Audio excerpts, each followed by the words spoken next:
Line up, you fucking nerds. Who wants a shot at the champ? They bring the heat. Francis Ngannou is the hardest puncher in the history of fighting. They bring the knowledge. If you think this fight is going 5 rounds, you are out of your mind. They bring you the picks. The dog is getting it done in this one. We deliver every single week. We're bringing the heat, ladies and gentlemen. The money line. Don't miss it on the MMA Experts channel each week. The money line. We are live. Look who's back. Look who's back. What's up, Finch? You ever seen Lord of the Rings? It was Gandalf the Grey. He goes away. He fights the Balrog. He wins. He comes back. Gandalf the White. I have come back a wiser, more humble man, AJ. This is European Mike. Well, listen, it's good to have you back. Yeah, I don't know what European Mike is bringing then. Holy shit. It's new vibe. I mean, bro, I had to pay for water for 2.5 weeks in Europe. I'm a changed man. That's interesting. But you didn't Pay tip, though. for water. But they don't tip. You sit down at a table and Yeah. they go, and I go, hey, can I have a water? And they go, still or sparkling? Still or sparkling? What kind of animal is drinking sparkling water? And if I wanted that shit, I would say sparkling water. Water, H2O. I have to specify still water. First off, you don't want to drink still water. Water needs to be running. When it's still, it gets algae and shit. Okay, you don't drink that. Funny. So still Holy water. What shit. the fuck are we talking about? And then you're going to charge me €3 per water? Europe, get your shit together. I thought you were the socialist haven. I thought this was, this is like a little touch of communism. We all look out for each other. You're going to charge me 11, 12 euros by the time I'm done having dinner for fucking water? What are we doing here, Europe? How did I go down that road? AJ, I went to the Sistine Chapel. I saw the masterpiece that Michelangelo created. It's heaven and hell on the wall. And then on the ceiling, it's God reaching out to Adam, and they're going to, touch fingers. I saw, my neck hurt. I looked at that for so long, dude. I mean, I have never been moved in my life by art like that. Just a masterpiece. Michelangelo's a genius. That was incredible. I'm not even religious, and that was a religious experience. Being in the Colosseum, the Palace of Versailles in France, eating fish and chips in London with my boy Josh Woods. I had a good time. You coming back a Catholic, Finch? You had a spiritual awakening? I didn't get converted, but whoa. I mean, and Michelangelo is a sculptor. Like, he sculpted the David and all types of legendary sculptures. He I don't know, for years, somebody look that up, painted the Sistine Chapel. It is unbelievable. Sure. That's amazing, dude. I have never Aren't been you to Italian? Europe. Yeah, but I've never been to Europe. Bro, Yeah. Italy was cool, man. Yeah, Italy. what parts did you go to in Italy? We were just in Rome. So my wife has been to Florence and other spots, but we just did a couple days in Rome. Did the Vatican, did the Colosseum, the Roman Forum, did and it's just like, it's a modern city and some old architecture, and then just around like the Colosseums in the middle of the place. Like, it's just so cool. It's so cool, man. The food was tremendous. Nice. It was really cool. Good. Well, it's good to have you back in America, man. We we had a wild week, Noche UFC week, and it was fun, man. We had a special co-host. I'm gonna give him a special thank you. Pick'em came in to fill the big shoes, man. Pick'em came in. I didn't even realize it was Pick'em. Yeah. Thank you, Pick'em. Thank you for came coming through, dude. Yeah, it was good, man. He's the alternate, man. You know what I'm saying? But it's good to have the man of the fucking show back. It's good to be back to our flow state with me and you. And damn, I wish there was fights to talk forthcoming, but I mean, next week we're back on. You know how many weeks in a row we got UFC starting next week? 9, brother. 9 weeks straight of UFC. There is no break all the way till Thanksgiving. Whoa, no, I did not know that. So this is a strange off week, huh? Yeah, this is we the got one. a lot to talk about. I mean, the Sphere show was sick. I loved it. A lot of people shit on it so hard before it hit.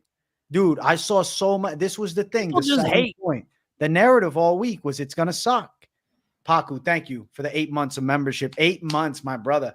12 weeks post-op. I'm back to light shadow with my good arm and footwork. I want my jab and card to be spot on. Paco, you're going to have the cleanest jab ever by the time you're at 100%, my bro. Love you, buddy. Paco.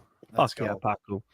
Let's Just so you go. guys know, I can't bring up any comments today. I'm on a different browser. AJ, it's all you. It's all AJ, me. I've been excited for the Sphere show. It was Mm. something unique, something different. It hurts to think that that's the only Sphere show the UFC is going to do. And you saw the big wigs came out for it. Bob Iger, the CEO of Disney, Jeff Bezos was cage side. I mean, you know, it definitely attracted the curiosity of many outside of the MMA game, just in the entertainment industry. And you know, just people who do epic shit were there. And so, you know, it was a very important and different show. If you're shitting on the Sphere main event and co-main event, I understand. That's fair. That I get. Yeah. And does it get gayer than Marab kissing? I don't. It doesn't. I mean, The maybe on the fuck? lips. You know, like, Yeah. do you get a gayer performance than No. Marab kissing No. the champion? And we can No. get into it, but overall, I just want to say, like, you know, the Sphere is it was cool. Yeah, it was cool. I really enjoyed it. I think it was a successful event. I would like to see it for American independence. Like, that would be dope. Let's do one. The Sphere, You July know, I 4th. think the Why Mexican not? independence thing was cool, Yeah. but I feel like UFC 500, don't play like it ain't gonna be at the Sphere, Dana. Come on, Dana. You know what? I think he was really candid in the post-fight press conference. He goes, I don't enjoy it. He's like, he's like, I'm sick. I can't wait until these things are over with. You know, that's just how I deal with it. That's too bad, because he made something really cool. Like when the show started, when the main card started, and the fucking spaceship Mayan thing was flying through the sky. Everybody had their phones out. It's on everybody's Instagram. For sure, Rampage was tripping out. Joe Rogan gave Rampage tickets. I see Rampage all the time at UFC Gym Huntington Beach. By the way, check out his new energy drink. Can we get a Rampage interview, for God's sake? I think so. We should. I think so, bro. I think that would be probably bucket list shit for me, because Rampage is the OG. My brother. You know why that's gonna work out? Because he works out in the morning, and I'm jet lagged as fuck, bro. I'm waking up at 7 a.m. every day, gung ho, ready to go. What, like, it's 8:36 right now. I'm getting tired, dog. I'm gonna host my show after this. Make no mistake. But you know, I'm on a whole different time zone now. I used to be staying up till 4 a.m. Now I'm getting up at 4 a.m. That's funny as hell. Shifting Mike Finch. We got to bring up some donos real quick. Kevin Al-Basri, thank you for the 5. All you liberals who wanted that Indian pick him over Finch, quiet down. The GOAT is back. The GOAT is back, man. We love pick him, but the GOAT is back. Finch is the GOAT. That's funny as shit. I don't even know what to say other than thank you for the dono, Kevin.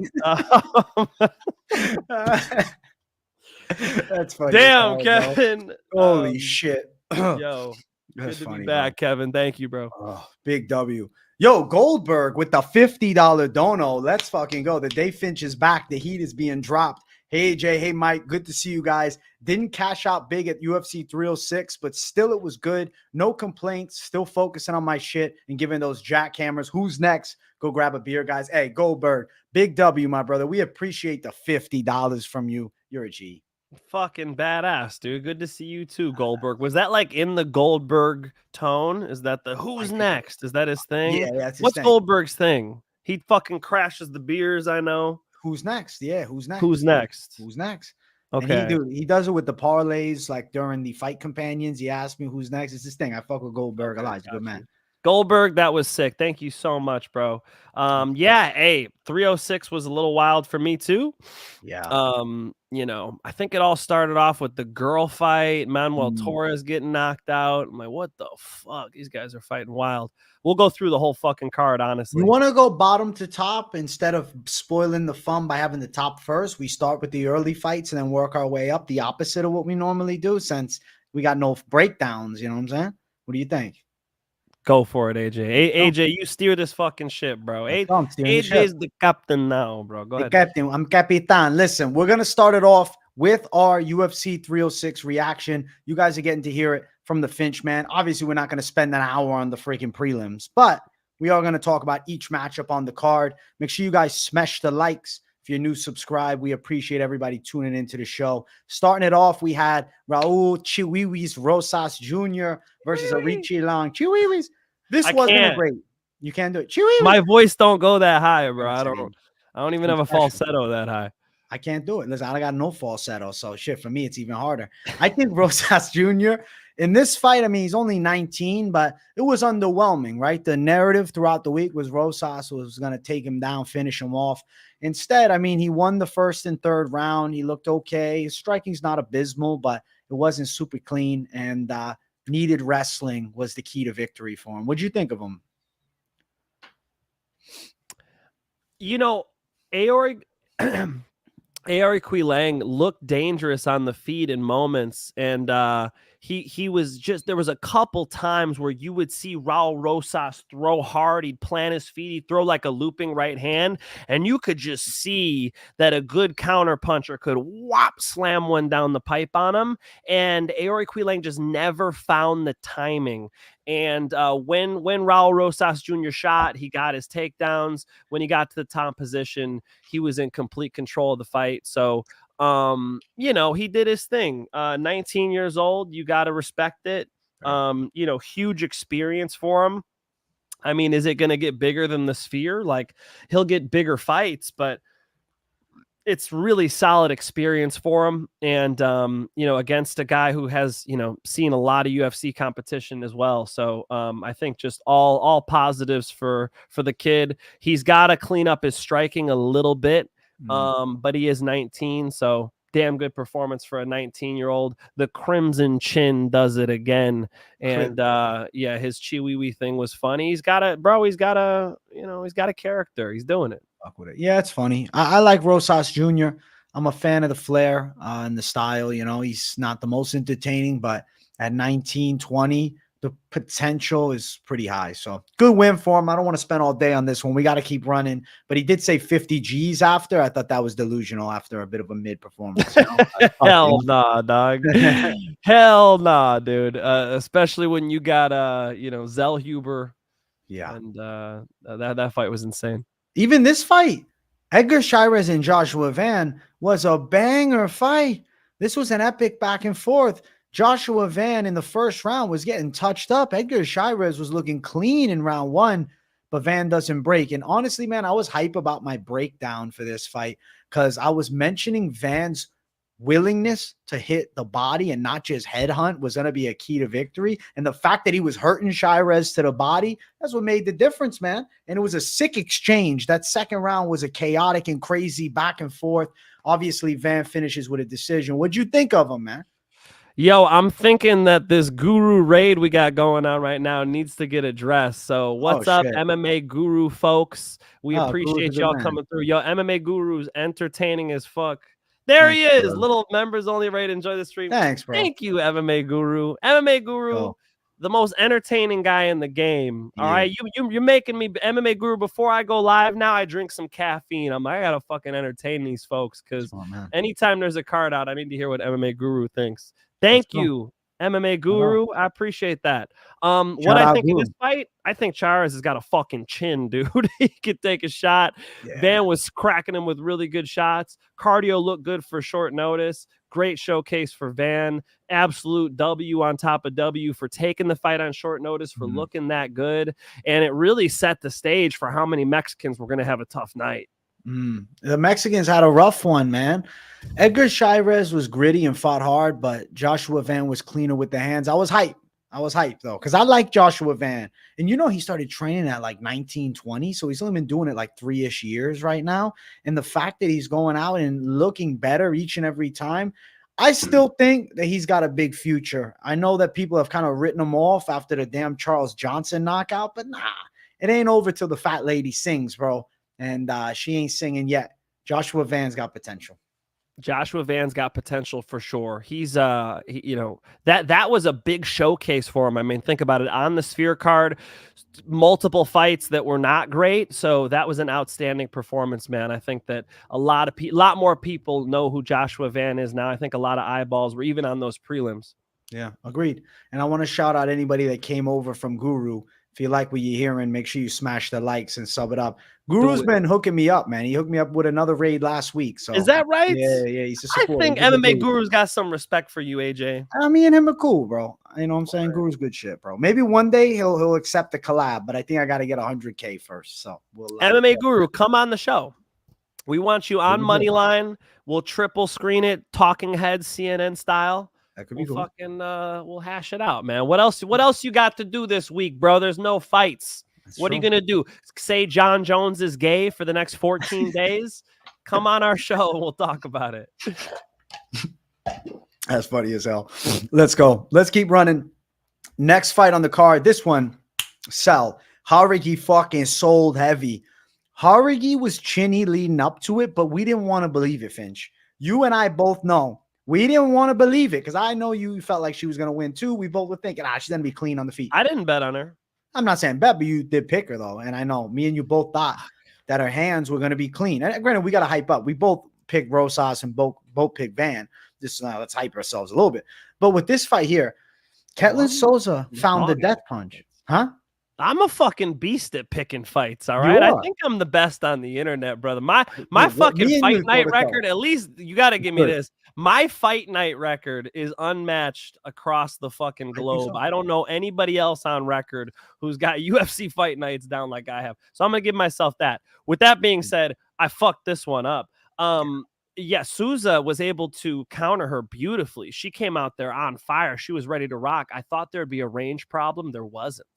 The range was no problem. It was boom, down goes fucking Jauregui, strangulation by Souza. But I was thinking too about Jauregui that there were red flags leading into it that I chose to fucking ignore, right? Specifically the Estela Nunes fight where she was dropped in that one. I was like, but I don't know. She got caught, but she came back from it. And then obviously Gomes ran her over, but I was like, come on. It's not going to be Souza. Souza hasn't knocked out anybody in how long, this and that. I'm talking my own shit to myself. This is what I'm thinking in my mind.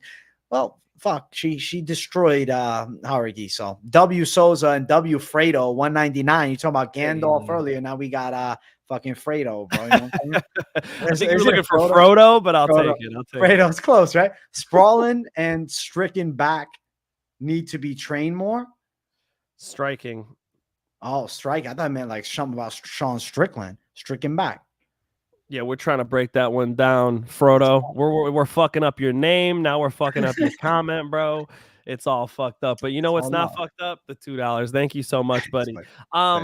Look, I thought, I thought I should stay away from this one overall. Like, this was the first card I haven't given out a over 2.5 on a women's fight. This was the first one because I was looking at these girl fights and you saw how much damage was done and with Irene Aldana and dump truck Dumont. And then, you saw with Jauregui and Souza here, a quick finish. So this was the first time where I was like, man, these girl fights are too chalky to bet on. I didn't like the line on this one.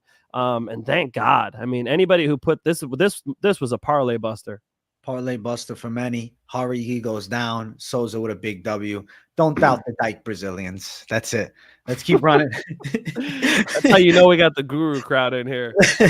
Manuel Torres, Ignacio Bahamondes. Simply put, Manuel Torres got freaking exposed. Unless the knockout comes to him early, he's going to try to force it and he's going to leave openings. The dude was swinging from last week with his chaotic wild shots and he's leaving himself so open afterwards. He's overthrowing the fuck out of these punches. And Bahamondes, he essentially did the same thing twice with the clean shot, boom, down, a little ground and pound.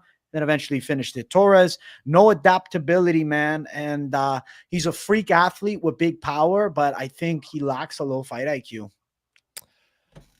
That was a hot take, bro. That hurts, man, because I'm a fan. I like his style. I like his explosiveness. He looks just so dangerous in there. But AJ, you're right. It's not.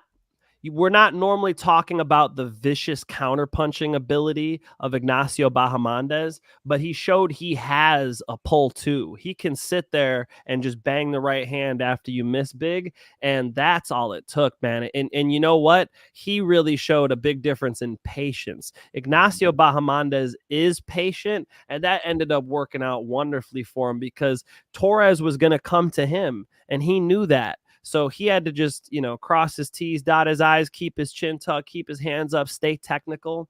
And he ended up finding shots. Remember, he had fuzzy moments. He had moments where Manuel Torres slammed the knee into his stomach, cracked him with a shot, but he just stayed composed. He looked like a veteran in there. He looked like a guy who's been sparring with Bilal Muhammad, who just saw his teammate win a world title, who thought, you know what, I train with guys better than this. I'm better than this. And he just showed new wrinkles, I think, in his boxing. I think the biggest thing that impressed me about Ignacio Bahamondes, the biggest thing, let's just face it, I got wrong, was that Ignacio Bahamondes' patience and ability to sort of weather a storm and be able to snipe it with counter punches is I underrated it. And Manuel Torres is out there exposing himself and paid the price. And Ignacio Bahamondes was able to make him pay the price. I think of Ignacio Bahamondes as a kicker. He just showed you he could punch too. He can punch. Good performance. Bahamondes, big W for him. For Torres, back to the drawing board, man. And, exposed, bro? Holy shit, I guess so. No, I think he was right. exposed. The thing is, I never disagreed with anything you said. It's just, it's harsh to hear because I think of Manuel Torres as one of the most talented guys in the UFC. Well, but not technical, and making big mistakes. I see what you're saying. He was leaving himself he's like out 29, bro. He's not like he's 24. That's like if he was 24, 25, it's different. Bro, he was older than Bahamondes. Like, you can't make those errors when you're essentially supposed to be entering your prime years now. Like, he hits 30, 31. Like, those techniques going to be short up. I don't know, man. Torres might just be a mid-card banger. That might be what he truly is. Well, he's for sure that. I mean,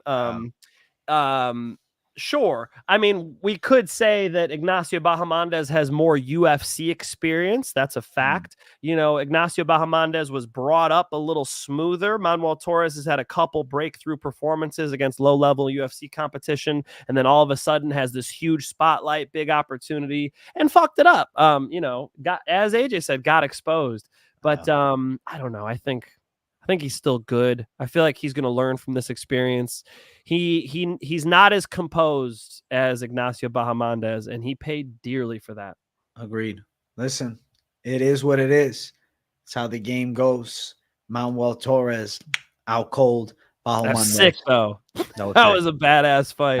I hope, Bob Iger and Jeff Bezos got to see that one. I hope so. There'll be fans for life, man. Let's keep running. Next fight. Ladies went after it. It was our featured prelim. Irene Aldana, Norma, dump truck Dumont. And you know what was interesting is the fact that Dumont's hands were looking clean. She outstruck Aldana.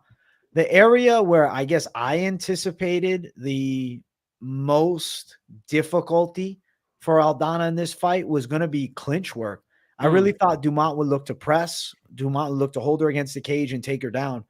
Dumont out kickboxed her. And she was touching her up nicely, and she looked so clean. Aldana also looks so one-dimensional. Like, what did she have? A leg kick and a high guard up like this? The way she fights, too, with the hands like that reminds me of, like, a bare knuckle style. Like Jeremy. You remember Jeremy Smith from bare knuckle, that dude from Land Down Under? He had the high guard like that for a little bit. Fuck. We did a breakdown a long time ago. Sure. I think so.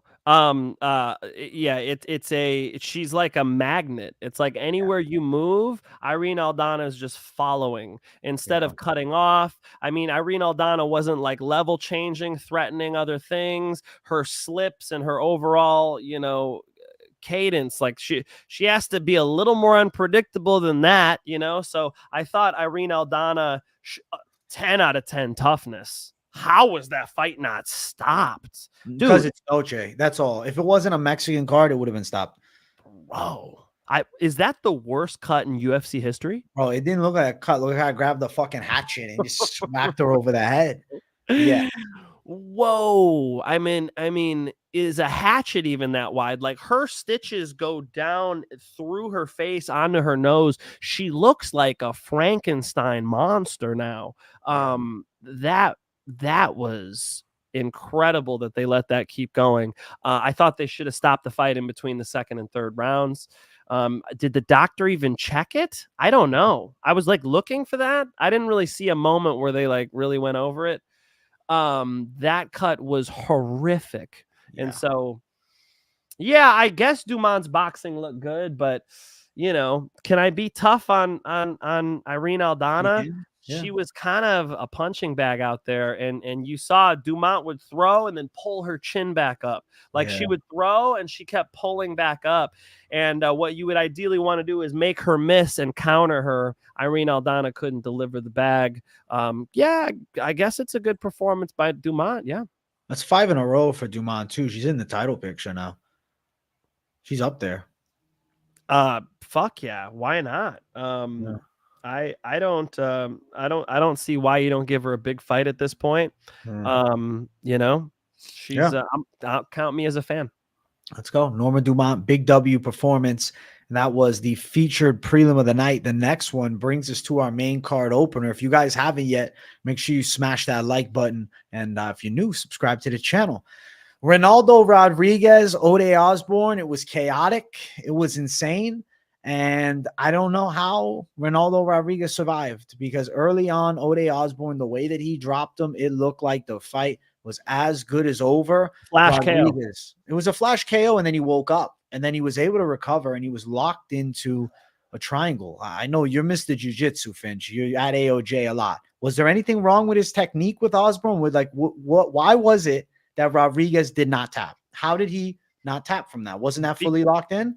Well, yes, there was a moment where it was close, and then most of the time it was on the face and on the shoulder. So when you're strangling someone, you need to cut off 30% of the blood to the brain. So if the choke is across the arteries, it's a wrap. If the choke's across the jaw and the shoulder, and you're kind of smushing their cheeks into their mouthpiece, that's not going to work. So what Osbourne could have done is get more of an angle, which tightens the squeeze. What he could have done is tried to attack the arm. When you attack the arm bar, remember Fabricio Verdum and Fedor? When you attack the arm bar, you bring the person back into the triangle. That's a great way to attack as well. And then if you need to abort mission completely, you could always come off with like an omoplata. Osbourne didn't really do any of that. He just kind of stayed there, and they were too head on. So ideally, when you have a triangle, you can like underhook the far leg. This is how you don't get rampage slammed as well. Osbourne did not make a couple of adjustments that he could have made.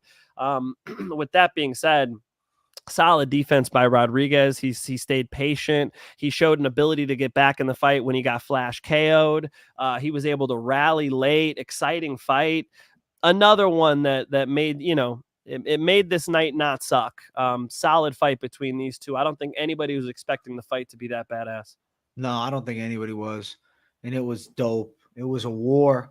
And Ronaldo Rodríguez dug deep. He nearly gets a finish in the second.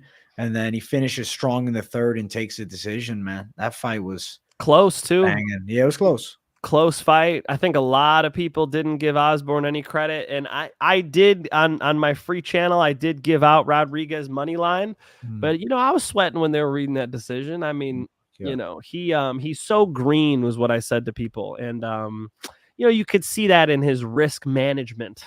He could probably improve defensively, but the Mexican heart on display. On display, ultimate Noche UFC performance for the Mexican fighters, because after this, it was downhill for all of the Mexicans. Next up, we had Daniel Zellhuber and Esteban Ribovics. I picked Ribovics in this one, bro. Yeah, I was fucking hyped, dude. I had somebody in my DM telling me Ribovics is a future title challenger, or what do you say, future champ? He's good. I don't know about bro. When he's got Zellhuber hurt, what did he do? Chaotic. He's like a fucking. It's like instant replay over and over again. Like, bro, do you have anything but consecutive hooks, dog? Can we get an uppercut? Can we get two on the same side? Like he's so predictable when he had Zellhuber hurt. He absolutely should have been able to get Zellhuber out of there. Come on. I mean, shit, he tried. Zellhuber was tough, though. Zellhuber's got a chin on him. He's Mexican. He got hit with some big shots, but he was able to survive the chaos. Ribovics had Zellhuber wobbled pretty bad. I was really hyped to see Ribovics pull through and get the W, especially in the round where he was dropped with an elbow early, and then he came on strong. Zellhuber did not need to take that much risk. I agree with his corner completely. If you listen to Eric Nixick talk to him in between rounds, before that third round, he's telling him, keep him at the ends of your punches. You know, just kickbox this dude. You don't have to bang with him. He goes out there, he gets froggy, and he gets cracked, and he gets hurt, and he loses the fight because of it. I think he could have fought a more disciplined fight. He's going to get fight of the night now. And, you know, it's not a huge, you know, he'll be back. It's all good. But he did not need to be in that. I think he could have fought more technically. I think Zellhuber could have won that fight. And so it's frustrating to me when you fuck my parlay up, Zellhuber. I already had fucking, Edgar Cháirez taking the L in the bag there. Why am I forgetting his name? Joshua Van. I already had Joshua Van in the bag. Zellhuber, you had to go out there and bang it out in the third round. Damn it, Zellhuber. Could have had my fucking parlay come through. Instead, he got rocked, dude. And the reason why he was able to survive is, first off, the referee's gangster. Who was reffing that fight? I'll be honest, I don't know. Balls. Whoever was reffing that fight, some refs would have stopped that shit. That was cool. But the only reason why Zellhuber was able to survive is because Ribovics is a goon with his finishing ability. Like, dude, take some plays from Anderson Silva. Like, what, you know, when Anderson has somebody hurt, how he goes right back to sniping. It's like straight shots. Like, even with ground and pound, a lot of people just do the Vandalay style ground and pound. Anderson's shit was straight. It's like, when you have somebody hurt, don't just throw your technique out the window.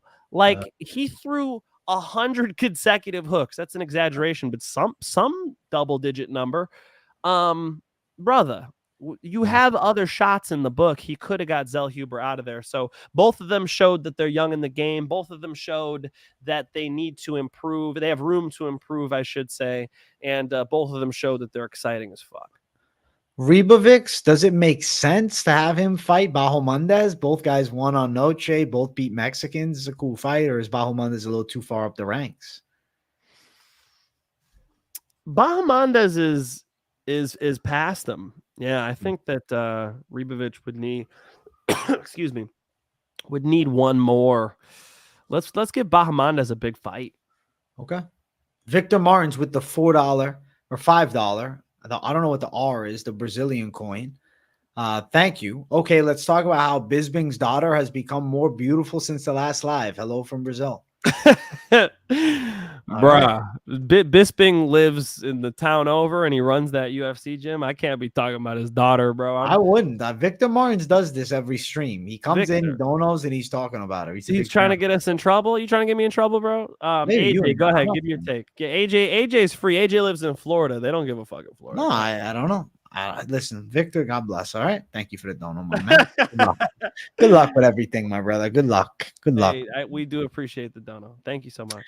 Ribovics is the essence of headhunter. Yes, that is facts. He just tries to rip your freaking head off. And you know what? With Zellhuber, it worked. He gets a decision. Dude, I was hype about the pick because I knew I was in the minority going with Ribovics. I don't know, man. I was studying him and I was like, fuck, stylistically, this is a cool fight. I was like, he's got a chance. And he did well. I liked it. Yeah, I think the cornering job was good. You'll hear me shit on the corner of Sean O'Malley soon here. Okay. But you know, I think the cornering job was correct here. I think Zellhuber did not listen or just wasn't mindful enough in there. You know, I'll come back to Anderson Silva. I teach this to my martial arts students all the time. Anderson Silva said, they fight, I play. Like, he's in there, he's playful, he's relaxed, he's sniping people and not getting hit. It's like a playful cadence to it. Zellhuber really could have shown that difference from Ribovics. Ribovics is planting his feet, he wants to bang it out.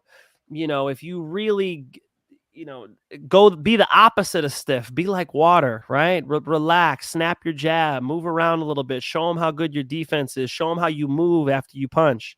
He didn't do that. So learning experience for both of these guys, probably. Learning experience.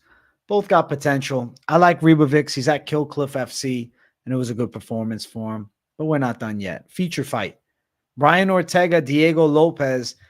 This was the breakout fight for Diego Lopes. He was able to come together beautifully and deliver a beating. I mean, he probably could have got a one-shot knockout if he wouldn't have hit Ortega with the second punch that woke him up after the overhand. It was a dope win. I mean, I thought Diego Lopes looked every bit of a top contender, handled Brian Ortega, not only in the striking, but also in the grappling. And I really feel like Diego Lopes is right on the cusp of fighting for a belt. The unfortunate situation is Volkanovski may be getting another shot at gold, but it's kind of murkying the water. Volk is on a 2-fight losing streak. The division is moving on. And it's not like he looked any bit competitive with Ilia Topuria. So a damn rematch between those two isn't a major selling pay-per-view for me, because I don't think he can build back and take Topuria out. But if we had a battle of the new blood, Lopes versus Ilia Topuria, holy shit, could that fight be incredible? I mean, every Lopes fight is fun. It's exciting. Right. His jiu-jitsu's nasty, better than Topuria's. I mean, it's going to be exciting. I don't think his hands are better than Topuria's, and I think you could actually see that in this fight. Like when he starts to fatigue a little bit, he loops his shit, and you could kind of see how a straight puncher or somebody who has, some good timing and can kind of slip, bob, and weave and give him a counter shot. But hey, man, he fought well. He fought a little bit composed too, because he tried to get Ortega out of there. And I bet two things on this one. First off, I bet Diego Lopes Moneyline, gave that one out.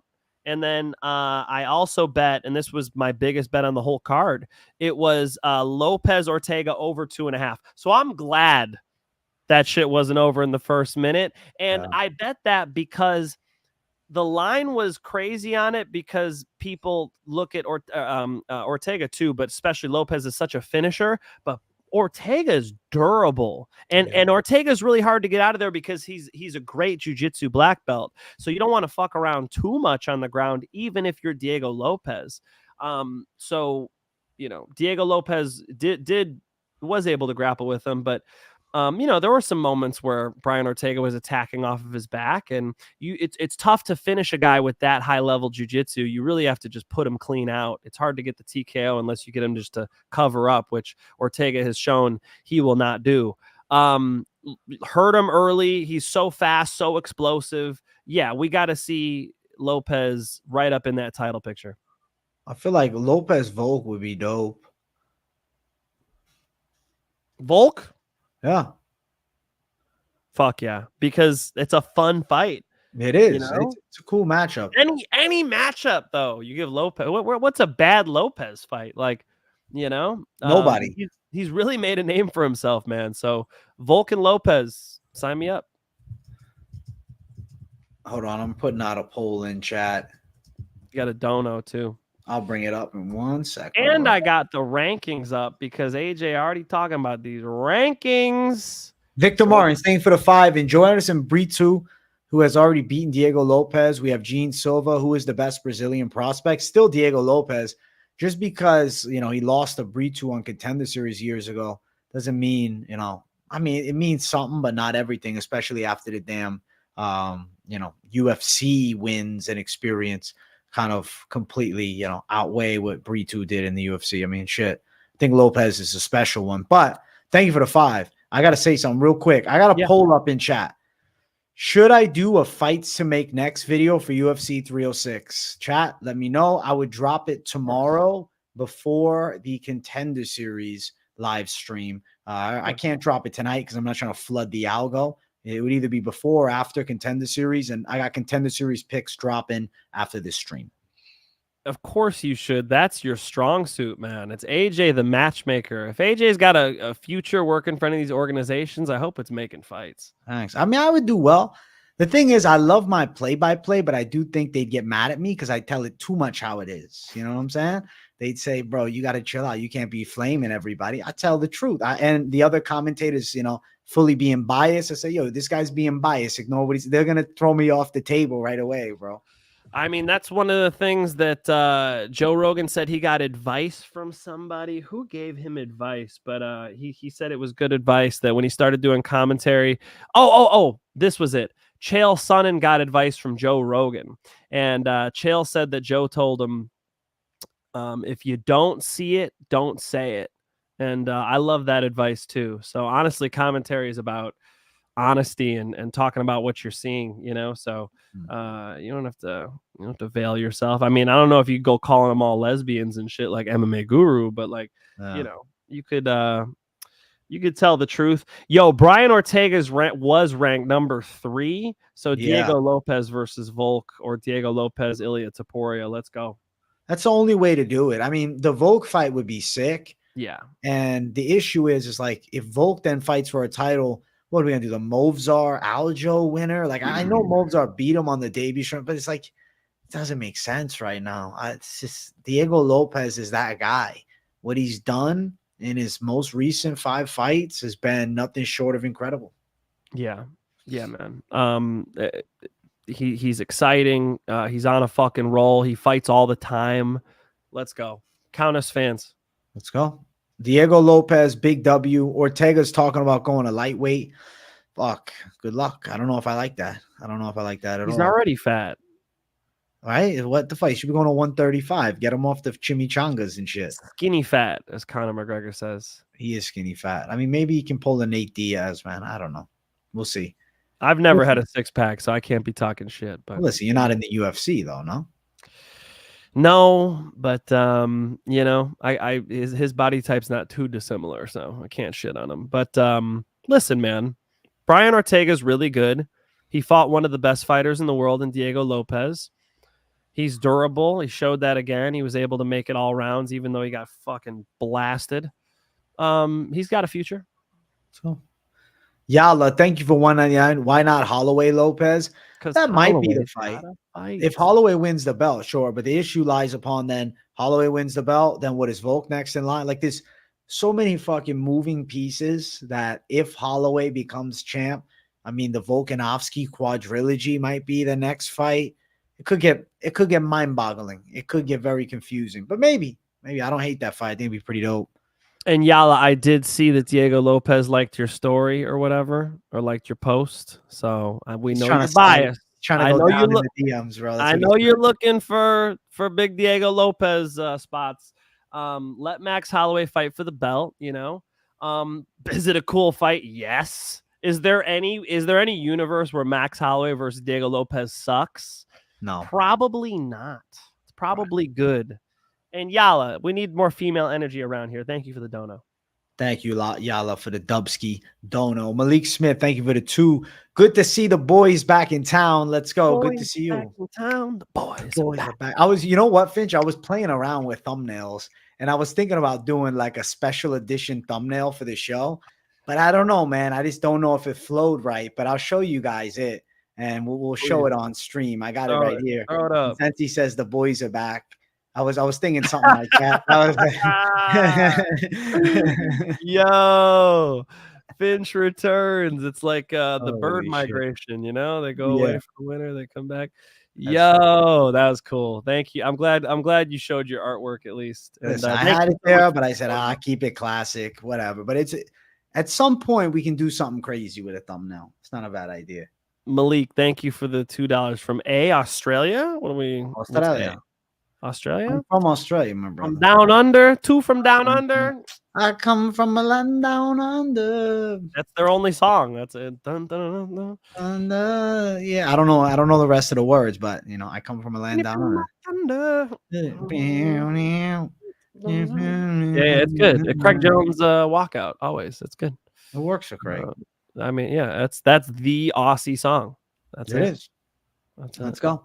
Listen, let's keep running. We're not done. We got more. Co-main event, Alexa Grasso, Valentina Shevchenko. Normally, statistics will tell you that Valentina Shevchenko should have lost this fight 8 times out of 10, but statistics are bullshit. What statistics? The statistics of normally at 36, you ain't taking the belt off the younger champion. Grasso, you would have thought. I would have thought. Maybe I'm a moron. But it is what it is. Listen, Valentina Shevchenko gave her a dominant grappling display and controlled her from top position, landed some strikes on the feet, and made this look like minus 500. This is how the first fight should have went in a perfect world. Dominance. Valentina Shevchenko is better than Alexa Grasso. I told you all on my show on Friday before this fight took place. I broke down why Valentina Shevchenko was going to win the fight, and she pretty much did that. Now, she could have showcased the jab more, maybe. What I noticed was in both fights, she showed she was the better striker. Pop, 1, 1, 2, pop, pop. Her only issues were when she would plant her feet and throw more than 1 or 2 punches, Alexa Grasso would crack her back because Alexa Grasso is relentless. She's tough. She's got nice jiu-jitsu, so the back take, rear naked strangle was sick in the first fight, but she was losing that fight.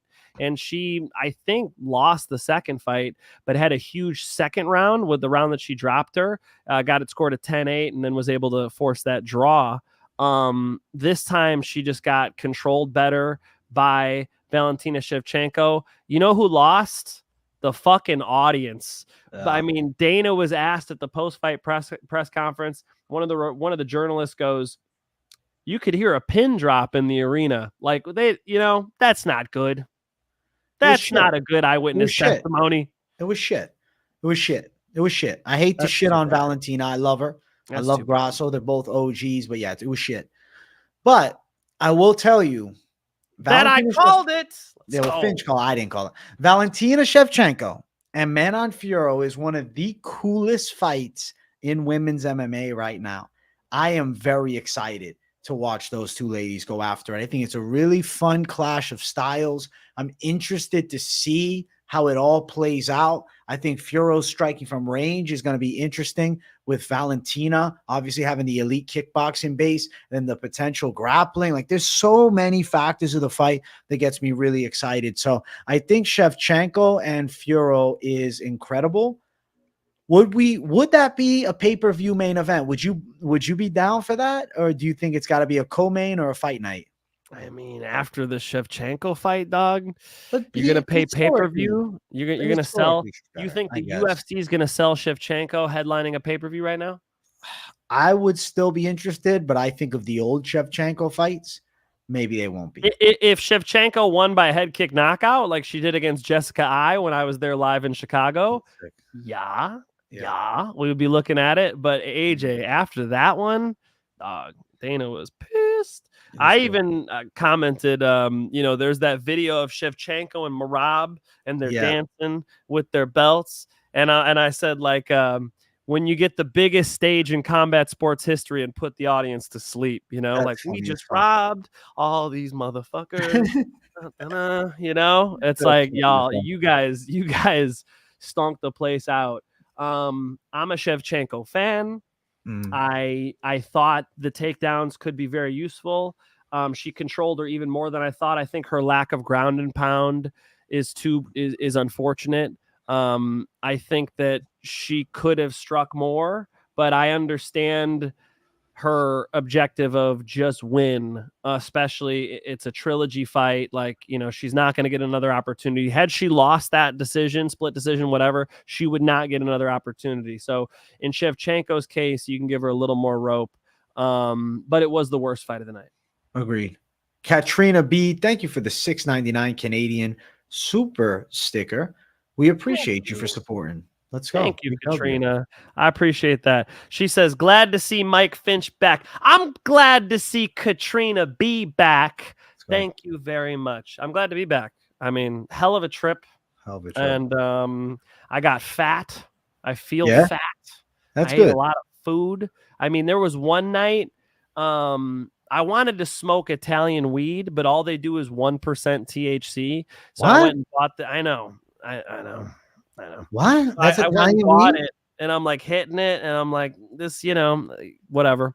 And then I went out and got pasta. I ate pasta. I ordered an entire pizza, smashed it myself. That shit still worked somehow, you know? So I'm fat and happy, Katrina. Glad to be back. Let's go, Finch, man. The 1% Italian weed still hits, I guess. It still helped me eat that Italian food. I mean, they do charge you for water, which, you know, not a fan of that. Europe. I thought we're looking out for everybody. You're going to charge me for water? Come on, guys. Haunter wants me to do a chewy. First off, my voice does not go that high, Haunter. Okay. And that's all I had to say. Actually, I don't know why I said first off. Listen, I really enjoyed Europe, Katrina. I really did. So thank you for being patient and hanging out. Let's go. I just fucking dropped ash all over my shirt. That's great. Fucking God bless. Hey, Valentina Shevchenko with the snooze fest win, but champion once again. Let's jump to our main event. We got over 160 live watchers. You guys better run that damn like button up. You guys need to smash the likes. We need to see 100 while we're live. I know we'll get it later. I know some of you on replay are watching. Shout out to you too for show that love. Let's talk this main event. Sean O'Malley, Merab Dvalishvili. Somehow Merab's striking was really effective. Just his constant movement. O'Malley could never find his timing. Now, the rumor mill had it that Finch man was the Mystic Mac, that he was on Merab. I heard all week, and I hadn't talked to Finch. He was in Europe. I was letting him do his thing. Everybody's telling me Finch called Merab lock. I'm like, holy shit. Mike Finch, somehow he's a fucking wizard. And before the fight, that's telling before the fight. Yeah, this is what I'm hearing all week. Fuck yeah. Holy shit. Yeah, Finch, they're right. That's what I had Merab with one of the most awkward, bizarre fights I've ever seen. That's what exactly what I predicted. Perfect prediction. Thank you. Perfect pick, man. Thank you. No, the internet's out here trolling. And you know what? It might be because I gave Sean O'Malley out early. And so people are like, what do you do? So I like that, you know, they're not giving away, you know, they're keeping people guessing. So no, man, I thought Sugar Sean would be able to outstrike him. Listen, I've got spies in camp. Not really, but you know, I've talked to two people who have trained with Merab, won a lot and sparred him a lot. And they're like, yo, I've hit him with this. I've hit him with that. I'm thinking like, okay, Sugar Sean's on fire with the striking. His timing's going to be nasty. They're in the big cage. He'll be able to move around. I could see Merab lunging into strikes, you know? And I'm thinking like, all right, so if this is happening to him in sparring, I'm seeing this. I could just see all day how, and you saw when Sugar Sean decided to fucking go, when he decided to throw some front kicks to the body, when he decided to actually lay on the gas pedal, go on offense a little bit, he was actually teeing off on Merab. But we got to give some credit to Merab, AJ. Merab fought really strange. He was hopping around on the outside. He's fucking yelling at Tim Welsh in the corner. He's doing goofy shit. But what it did was it threw off any normal timing, and that bizarreness actually worked for him really well early on. It was weird, man. I got to shout out this guy real quick. Tim Savage. This is a cool comment. Seeing you here and there with betting videos, and that's just not for me, but this recap is great. I mean, I'm a fan of you guys now. I'm here from Hey, Tim Savage, welcome to the channel, bro. We hope you subscribe. Yeah, it's more than just betting here. I think, you know, we cover the bet inside, but Finch and I are both the hardcore analysts of the game. We love the sport. We're MMA personalities first and foremost. Let's go. I love talking fights, and I think the people more so got me into doing the predictions thing, because really where I'm at, Tim, is just, you know, I love talking fist fights. I love talking style clashes, techniques, you know, what makes a fight interesting, assessing fights after they happen. I love this shit. So thank you, Tim. I'm going to do a lot more of this on my show after too. Me and AJ, even though we do Moneyline and predict all the fights, a lot of it is fight talk. So even if you don't bet, I hope you enjoy it. Yeah. I don't think you have to be a bettor to enjoy the shows, man. I think we're more than that. Now, as far as this, though, I want to say some things. Merab's awkwardness kind of forced O'Malley to be uncharacteristically lacking of lower half strikes. Like, he wasn't throwing many kicks. Normally that teep to the body is a bread and butter move for him. He also was like uncharacteristically nervous of striking. Like he really was not stringing punches. It was very weird to me. He would look for one. Word. It was very strange. And he looked to be flat. He looked to be uncomfortable. Like it was just a very awkward Sean O'Malley performance. And I really believe in my heart of hearts right now, Sean O'Malley was incredibly fearful of the takedown, so much so that he just didn't fight like himself. I really think the moment got to him. I think the Merab matchup got to him. He looked to be lacking confidence. I don't think Merab Dvalishvili is some destroyer of worlds. I mean, he's a good machine, right? That's the nickname, but he's a good pressure fighter. He's got good takedowns. He's okay on the feet. He smothers you. He doesn't have power. He doesn't have much finishing ability. Merab isn't this monster and this menace, and we'll talk about who's next for him, which is a hard fight. I just feel like Sean O'Malley was uncharacteristically gun shy, and that's what caused him the loss to me. He wasn't reacting when the wrestling started. Like when Merab shoots on you and grabs that single leg, where's the immediate reactions? You know, when somebody's on your leg, you can kick out, you can grab the elbow and go into it and frame out. There are different reactions you can have, but you can't do nothing. You can't wait. He was just waiting to be taken down. It was super bizarre. And I think you were correct in the word that you said. You said the word nervous. I saw that in him when he was walking out. Look at the way he's fidgeting with his hands, how he's keeping his, he looked nervous to me. And I mean, the spotlight was huge, but isn't that his thing?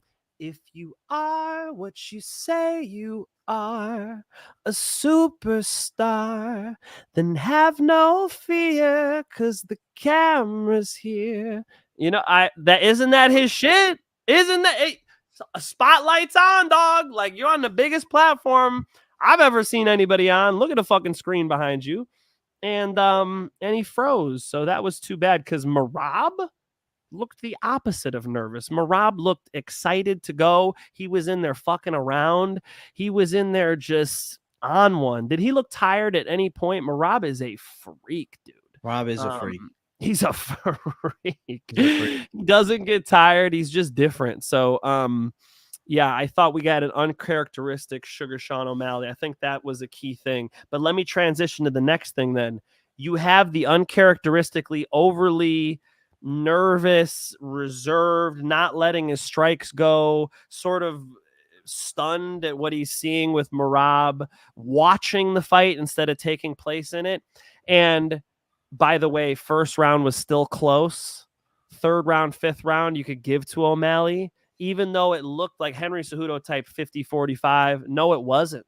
Two of the judges' scorecards, that was a 47-46 decision decided by one round, probably the first. Sugar Sean lands a couple more strikes in that first round. You're looking at a Sugar Sean victory. I mean, so remember, with the damage-based scoring, this was still a close fight on the scorecards, even though I understand the impression was Merab absolutely killed him. Okay. You have the fighter fighting uncharacteristically. What do you do in the corner? You saw Tim Welsh do jack shit. Tim Welsh is, hey, buddy, listen, man, you know, you just gotta, you know, hey, we just lost another round, but I'm gonna keep talking to you like, yeah, it's no big deal. No, it is a big deal, Tim. It is a fucking big deal, Tim. You need to get him back into this. And he was counting for him and letting him try to, you know, I was giving him some space. Like, all right, Tim Welsh is cooking. We'll figure this out. He did not communicate any urgency to his fighter, enough urgency to his fighter. I thought Tim Welsh did a bad job in the corner. I thought he did a disservice to Sugar Sean by not communicating that Sugar Sean was losing his world title due to hesitancy, due to him not reacting to the takedowns. Why wasn't he talking about, hey, immediately I need you to turn and kick out and clear your knee line. Immediately I need you to do X, Y, Z, point your foot when you're kicking out of the single legs because he's bringing your knee up high. He wasn't giving him good technical advice. He wasn't giving him a sense of urgency. AJ, I thought Tim Welsh really fucked up cornering this fight. Yeah, he didn't offer much. He didn't have an answer for Merab. And it's his boy, though. Like, I don't see him separating from that. But is the peak of O'Malley's game reached with Tim Welch? This is a serious question that I now will ask myself. Now, granted, we could be wrong and maybe not, but I don't know. I mean, how many other world champions does Tim Welch work with, right? Is it, or do they have the perfect connection? Actually, quick, Finch. Guy's asking about Telegram. He wants to get locked in. He's confused on Instagram. I don't know. Ray is asking this. That's really kind of you to bring up, AJ, especially since I didn't even see it. Ray, if you want my bets, you can go on over to Telegram. The link is in my channel description. The link is in all my picks videos that I drop. And if you want to get in, just DM at Mike Finch Show on Instagram. That's the easiest way. There is a phone number you can text. You can hit me up plenty of different ways. My personal account is Mike Finch MMA on Instagram, but the easiest way to get added to the premium Telegram is DM at Mike Finch Show on Instagram. My guy T runs it. He'll get you in. Thank you for asking, brother. Listen, man, anytime we fucking have a brutal pay-per-view, which I consider this a brutal pay-per-view, even though we won some good bets, we sweep the next card on fight nights. So that's what I'm looking forward to shooting for here on this next fight night, which is a good one. Couple fucking really good fights. I'm sure we'll touch on it. So thank you for bringing that up. It's an uncharacteristic performance from Sugar Sean O'Malley. So I believe that Sugar Sean O'Malley should stick with Tim Welch. That's not what I'm saying. I saw somebody asking, change camps. That's not what I'm saying. But I do think, and I don't think there's a ceiling or anything because, he did look really good against Aljamain Sterling. He won that Piotr Jan fight. That's a high level fight. Looked good against Cheeto. I mean, he's tremendous. They could bring other people in. Specifically, I'd like to see more with the wrestling. I mean, how are you wrestling that bad with no reaction? Is it just that he didn't have any caffeine? I'll tell you what, I've been out there and felt like that before, and I learned to compete on caffeine. After my fifth fight where I fought for a title, I fought a striker and I came out there super flat. And I'm like, why did I feel so bad? Anytime I competed after that, ADCC this year, I use caffeine and it gets me fucking ready to go, And dude, give the man a Coca-Cola. I don't know. He looked flat out there. I like caffeine a lot before I do my streams. Actually, that's something I fuck with. I know you were saying it earlier. Like one of my favorite things is drinking a caffeinated drink before I end up doing something like, I don't know, Celsius packets. I sometimes just pop those and boom, it's a good little rush before I do something. I drank half of it before I recorded my Contender Series picks and then half during the beginning of this show. I felt I could go all night. And actually, I was just quickly creating a little extra background because I know we are going to touch on UFC Paris, a little early discussion. Not yet, though, because I want to talk a little more with O'Malley. The big question mark is where do you go for Sean O'Malley? Now, earlier today, I don't know if any of you guys have seen this. I'm sure at least a handful of you have. O'Malley said he wants to take off at a minimum like 9 months to a year. He wants to take a break from fighting. Is this real or is he just upset? Yeah, that I don't think that's a good move. So if he decides to take off this time, the division will move forth without him. The Merab Umar Nurmagomedov fight seems like a certainty. I mean, the broadcast started selling that fight in the third fucking round. The Umar Nurmagomedov bias for the broadcast is fucking crazy. The UFC is like, yo, it's a cool fight though. I mean, because they were just seeing how easy Merab was getting these takedowns, and it's like, him and Umar. That's honestly, it's a really cool fight, right? It is a cool fight. I think that's a really hard fight for Merab because Umar can stop those takedowns, and Umar's kickboxing's clean. Yeah, it's a cool fight. I like that that fight. And if 5 rounds too is the only way you can do that fight. We would get robbed if it was 3 rounds. You're like, we needed to see 4 or 5. That's a fight that needs 5 rounds. That's a cool one. I really like that matchup. That's a fun one for real fight fans. Honestly, this puts Sugar Sean in a great spot. I feel like now is the time to be active. Now is the time he can get the Henry Cejudo fight. Now is the time he can get no short stack. Nah. What the fuck? Nah, now's the time you can get some of these fun ones. There was another one I liked. Jose Aldo. That's the fight I think. Dude, Aldo beats Batista next 2 weeks from now.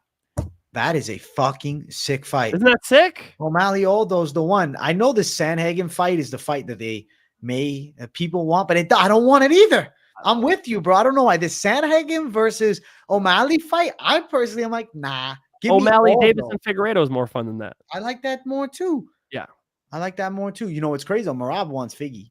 Marab wants to fight Figueiredo. He already made us think about it at the damn presser. You know who wanted Sugar Sean? Dominic Cruz. Dominic Cruz and O'Malley's interesting. It's interesting. See how those are fun? Davis and Figueiredo, O'Malley. O'Malley and fucking Dominic Cruz. I mean, obviously, O'Malley comes in as a massive favorite. Dominic Cruz is old. But Henry Cejudo and O'Malley, all the history, all the talk, crackhead Barbie. I mean, it'd be fun. Jose Aldo and Sugar Sean. You're getting all these fun matchups. I think Sugar Sean should fight. I think he should fight sooner too. I don't know though. I don't know. I worry after a loss like this. He wants to take a year off. I don't know if he's lying. He might take a freaking year off. If he does, it's he's in his prime right now, man. I think right now is the time to cash out. I mean, he just headlined this huge event. I hope that isn't the case. I hope not. I'm sure he feels burnt, man. I know. I've been there too. You do a fucking training camp, you get through a fight, you're like, fuck this shit. Like, I want to go to Six Flags, dude. I'm fucking, can I lay on the couch and eat some fucking, ice cream? Yeah. Some fucking, I don't know, some cookies and shit. That's what I like you just want to, he misses ripping the bong and kicking it with his kids, so I don't know, man. I hope we get to see Sugar Sean bounce back. I don't know why you don't like that Henry Cejudo fight. I do. I don't know why. What if Cejudo beats him? Then Cejudo fucking beats him. Nah, I can't. I don't want it. I'd be upset. I hope O'Malley would beat us. If he loses to a Cejudo, I'd be rough. Cejudo's an Olympic wrestler. I think he needs to sharpen up his wrestling. Clearly, there's some already some clips back and forth there. Cejudo calling him out. I need a tune-up. That's fun. They would talk a lot of shit. It'd be fun. You saw O'Malley go on Cejudo's show and click out on him. That was funny as shit. It was funny as fuck. I think that's perfect. Henry Cejudo wants the fight, so I like it. And if Henry beats him, then he fucking beats him. Then Henry's in the mix. Henry's fun to watch. So I don't know where people get this. They don't want to see Henry Cejudo fight. Henry Cejudo fucking swings hard punches. He's not in boring fights. Henry Cejudo is fun to watch. True. You're right. Well, that was the main event of Noche UFC, but we're not done. I want to look at this very bland UFC Paris early looks template here that I have. I just made this 2 seconds ago. If you saw me looking to the side, I was doing this.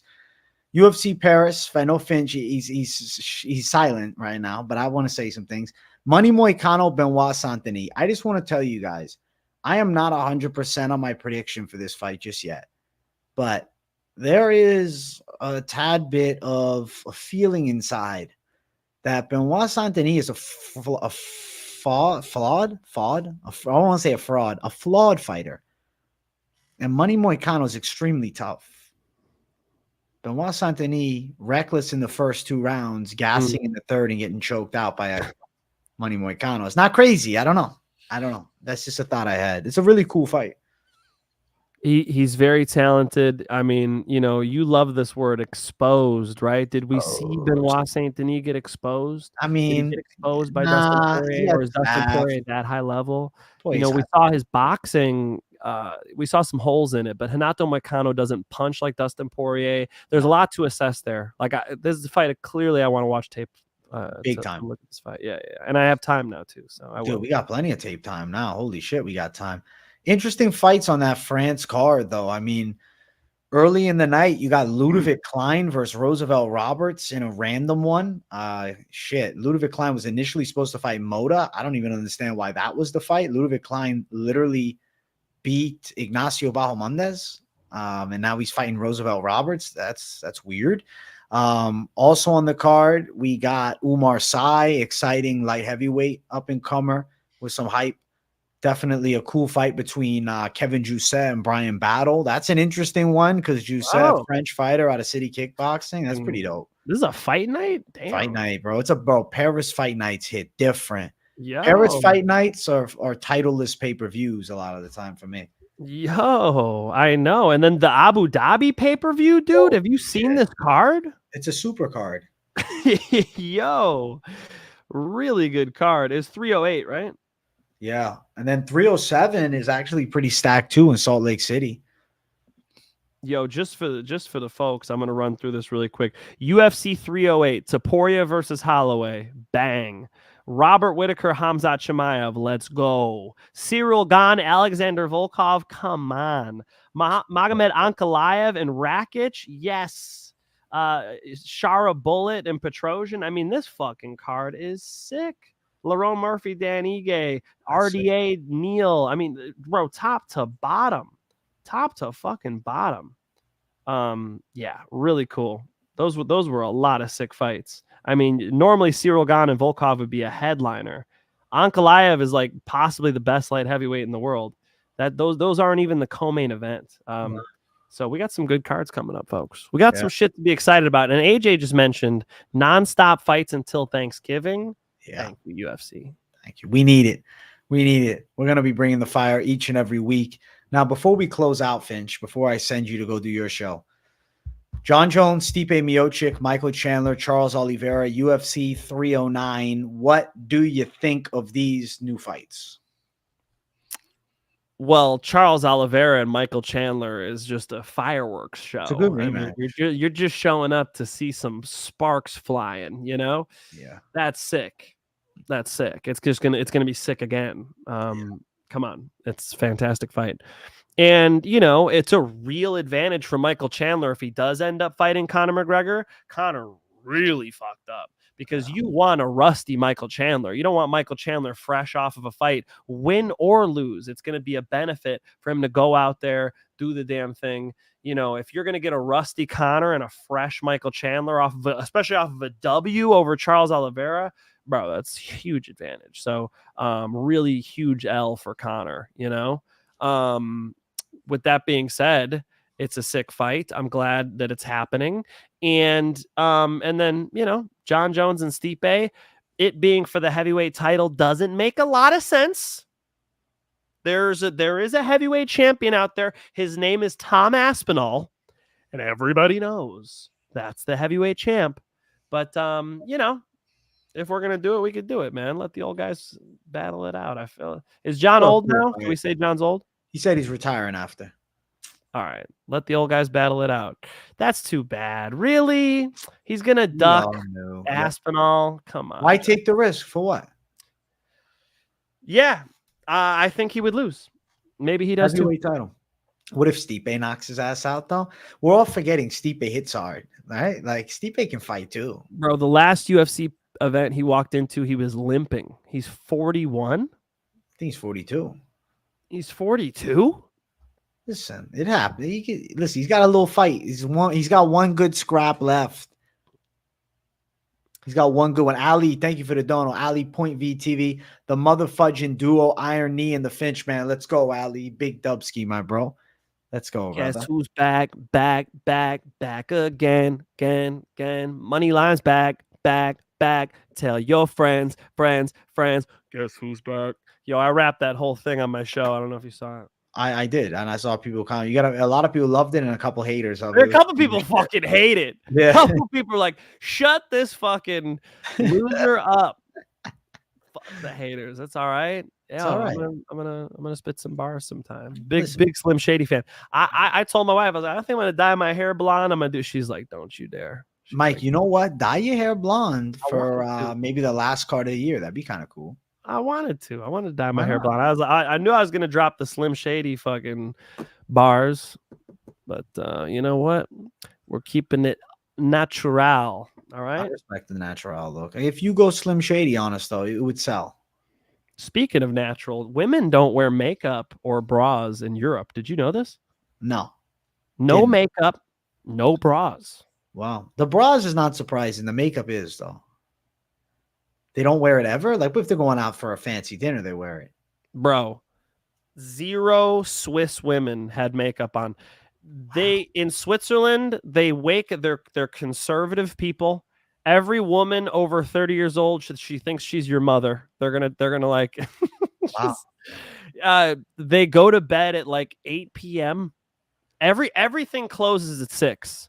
So if you want to do something, if you want to go to a store, you have to go before 6. They fucking close. McDonald's closes? I didn't even, there wasn't a McDonald's in the Swiss village we were at. So I don't know. But everything closes at 6. And, everybody's just very conservative. It was beautiful. People own cows and shit, it was just a different vibe. And then in Rome, it's like everybody's up late. There's a lot of tourists. It's just, there's different vibes. But no bras, no makeup. Why did I say that? Where did that come from? I don't know. I brought that up for some reason. Switzerland brought it up. different. Yes, it is, Yala. Yes, it is. Yo, Switzerland hits different, but you know what else will hit different? When we hit 100 likes on the stream. Do it. Fucking saxophone for Finch. How many people we got live right now? We got over 180 live. We need Guys. 100 likes. Come on. Do us a favor, okay? Listen. Do I have to go Trump on him? Do I have Do to it. fucking Do it. He just almost got assassinated again, for fuck's sake. I can't even play a round of golf without the radical left taking shots. I was about to have a birdie, and the radical left wants to take a shot at me.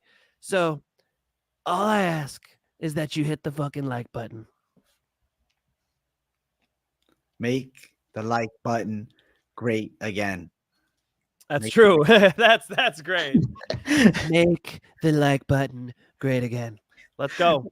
Holy shit. The Finchman Trump is my personal favorite. Thank you. I think, dude, I'm telling you, for Halloween, like you do a Trump. Should I go stream, Trump? Dude, you gotta do it. Go I just Trump. need to Election this season. Italian diet. Trump breaks the fights down. Just put a little orange on. And you just do your thing. We do talk the fights. You go ask Trump, bro. I'll be laughing my ass off the whole time. Holy shit. Marab had the worst performance. He was kissing him. We don't kiss. There's no kissing.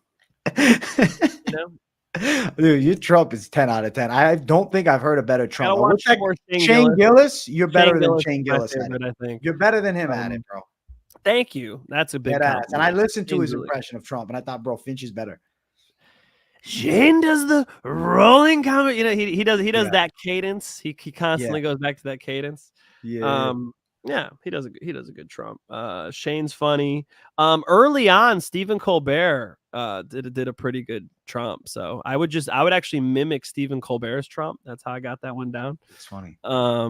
But yeah, now I think Shane's got it. I like Shane. He did.